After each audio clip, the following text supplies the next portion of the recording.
Start करें। Hello everyone, sir madam good morning. सबसे पहले मैं अपना परिचय दे दूँ। मेरा नाम विवेक गुप्ता है और मैं बीबीए फर्स्ट ईयर का स्टूडेंट हूँ और मेरा टॉपिक है क्लाइमेट क्राइसिस। क्लाइमेट क्राइसिस में हम अभी सभी टॉपिक को देख लेते हैं कि कौन कौन से टॉपिक को हम डिस्कस करेंगे। हम लोग इस टॉपिक में क्लाइमेट क्राइसिस में कंपनियों का योगदान, जीवाश्म ईंधन, वनस्पति और जनसंख्या वृद्धि और साथ ही साथ इसमें धर्म का कितना बड़ा योगदान है या फिर हो सकता है, इसको पूरी तरीके से जानने और समझने का प्रयास करेंगे। प्रयास करता हूँ शायद आप लोगों को यह मेरा प्रेजेंटेशन अच्छा लगे। क्लाइमेट क्राइसिस बल्कि इसे हम एक जलवायु संकट भी कहते हैं। यह एक पूरी वैश्विक समस्या है। यह किसी पर्टिकुलर देश या फिर पर्टिकुलर राज्य की समस्या नहीं है, बल्कि यह एक पूरी वैश्विक समस्या है जो कि पृथ्वी के तापमान में वृद्धि और बदलते मौसम पैटर्न के कारण आपको देखने को मिलता है। इसी के साथ मैं आप लोगों को ऑफिशियल वेबसाइट पर पब्लिश एक डॉक्यूमेंट्री को शेयर करना चाहूँगा।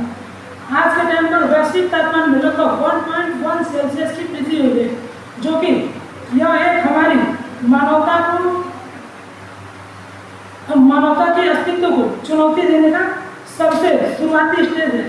अगर परिस्थिति ऐसे निरंतर बनी रही तो वह दिन दूर नहीं जो कि इस धरती से डायनासोर की जैसे इस मानव जाति का भी विध्वंस हो जाए। और मानवता जाति का विध्वंस होने का कारण कोई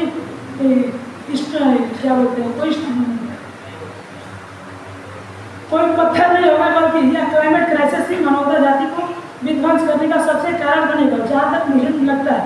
चलिए मैं समझाने का प्रयास करता हूँ कि इसके मुख्य क्या क्या कारण हो सकते हैं और इसके समाधान पर भी पूरी तरीके से बात करेंगे।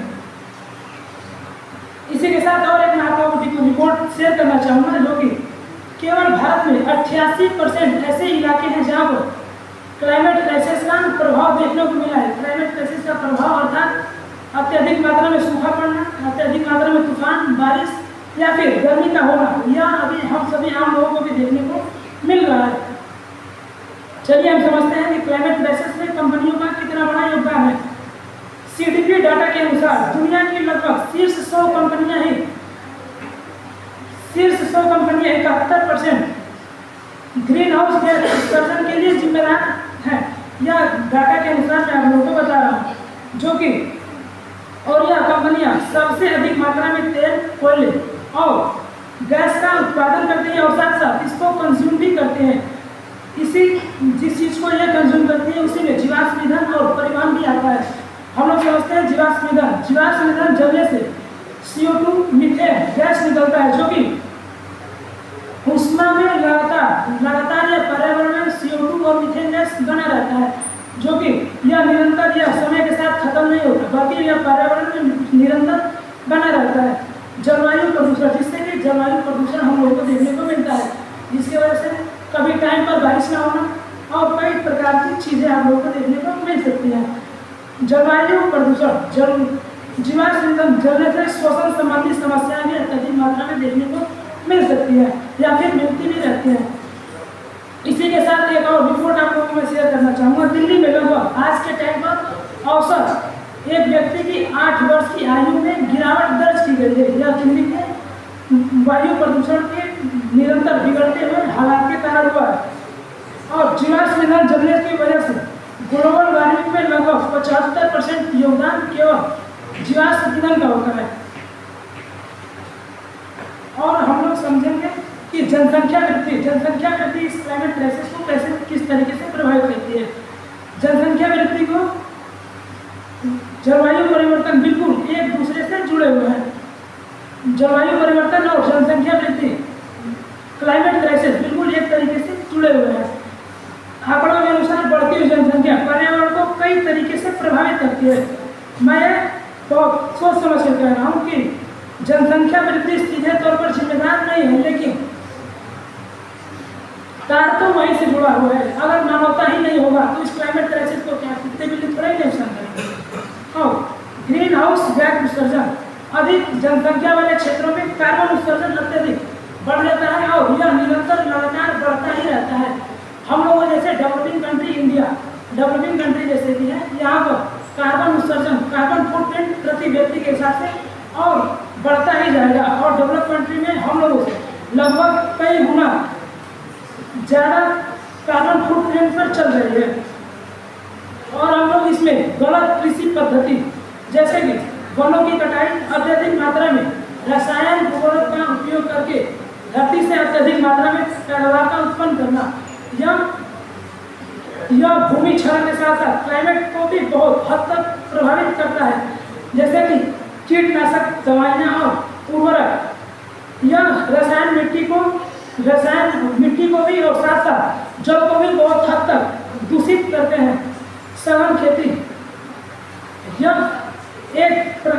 फसल बार बार उगाने से मिट्टी की उर्वरता कम हो जाती है। जैसे कि हम लोग के इंडिया में और खासकर यूपी बिहार में ज़्यादा से ज़्यादा मात्रा में गेहूँ या फिर चावल का ही उत्पादन होता है, बल्कि एक ही बार एक ही फसल उगाने से धरती की उर्वरता में कुछ कमी बहुत हद तक रिपोर्ट की गई है।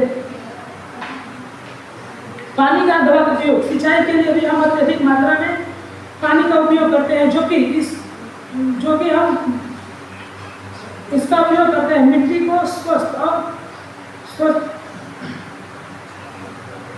चलिए अब बात करते हैं सैन्य अभ्यास।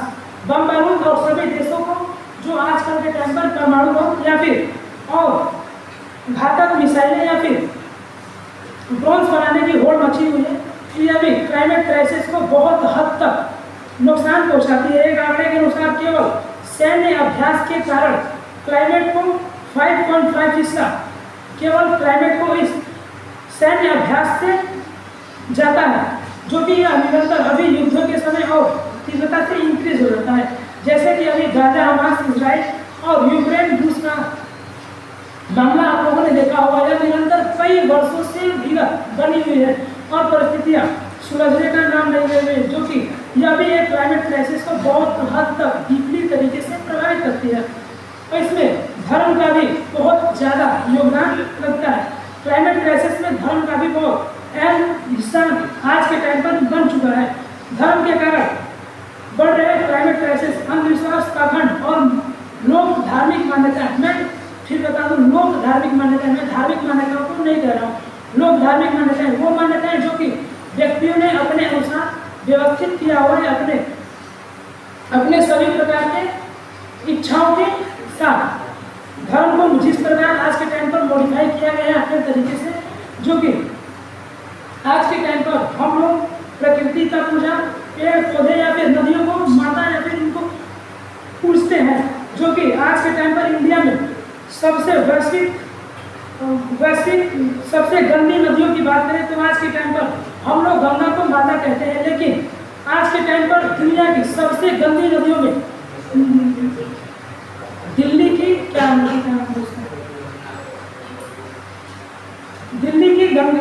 की नदी और गंगा नदी, यह सबसे टॉप पेज पर आती है सबसे प्रदूषित नदियों में।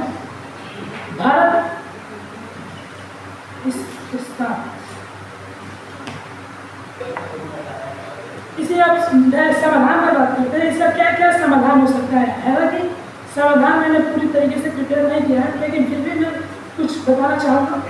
सही शिक्षा पद्धति, हम लोगों के नोट में या फिर हम लोग अभी तक जितने क्लास 12 तक पढ़ाई कर चुके हैं, उसमें कोई भी ऐसा लगभग अधिकतर मामले में जो भी हमने पढ़ाई किया वो हमारे एग्जाम सेशंस के अलावा और कहीं उपयोग उसका नहीं हुआ, जो कि यह एक सबसे बड़ा लैक है शिक्षा पद्धति का। इसमें सुधार होना चाहिए। जैसे कि सभी किताबों के साथ एक किताब आत्म जागरूकता की भी होनी चाहिए, जिसमें लोगों को, जिसमें बालकों को यह बताया जाए कि क्लाइमेट और खुद के बारे में, अपनी हर एक गतिविधि के बारे में, आपकी हर एक विचार, सोच, विचारधाराएं और मान्यताओं को किस प्रकार साइंस के माध्यम से समझा जा सकता है। यह सबसे बड़ा कदम होगा हमारी क्लाइमेट क्राइसिस को रोकने में। चूँकि मैं यहाँ पर मेरा सेशन खत्म होता है। धन्यवाद।